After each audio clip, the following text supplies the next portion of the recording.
জামালপুরের সরিষাবাড়ী উপজেলায় একটি মন্দিরে প্রতিমা ভাঙচুরের ঘটনা ঘটেছে। এ ঘটনায় হাবিবুর রহমান নামে একজনকে গ্রেপ্তার করেছে পুলিশ। অভিযুক্ত হাবিবুর রহমান সরিষাবাড়ী পৌরসভার শিমলাপল্লী গ্রামের সোহরাব মিস্ত্রির ছেলে। এলএমই সার্টিফাইড বিশ্বসেরা কপারে তৈরি ওয়ালটন কেবলস, যা আপনার স্থাপনাকে রাখবে সব সময় নিরাপদ। প্রতিমা নির্মাণের কাজ শেষে মন্দির কর্তৃপক্ষ শিল্পীদের বিদায় দেন। স্থানীয় পুলিশ ও মন্দির কমিটি জানায়, টারিয়াপাড়া এলাকার মন্দিরে প্রতি বছরের মতো এবারও পুজোর আয়োজন হয়েছিল। ২০ সেপ্টেম্বর গভীর রাতে অজ্ঞাত এক ব্যক্তি মন্দিরে প্রবেশ করে ৭টি প্রতিমার মাথা সহ বিভিন্ন অংশ ভেঙে দেয়।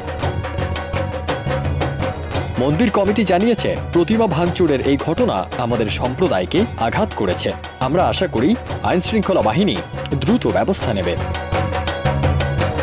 ২১ সেপ্টেম্বর সকালে মন্দির কমিটির সদস্যরা প্রতিমা ভাঙা অবস্থায় দেখতে পান। পুলিশ খবর পেয়ে ঘটনাস্থল পরিদর্শন করে। পরে সিসিটিভি ফুটেজ পরীক্ষা করে হাবিবুর রহমানকে গ্রেপ্তার করে আইনশৃঙ্খলা বাহিনী। সরিষাবাড়ী থানার পুলিশ ইয়াহিয়া আল মামুন জানান, অভিযুক্তকে গ্রেপ্তার করা হয়েছে এবং ঘটনার তদন্ত চলছে।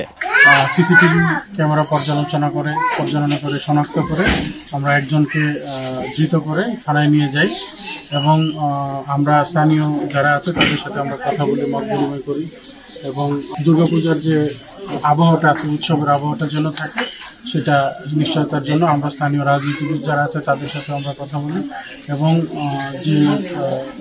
যাকে আটক করা হয়েছে তার বিরুদ্ধে তার কি ভূমিকা এবং তার পেছনে কারো কোনো ইন্ধন আছে কিনা সেগুলো আমরা পর্যালোচনা করে তার বিরুদ্ধে কঠোর আইনগত ব্যবস্থা নেওয়া হবে।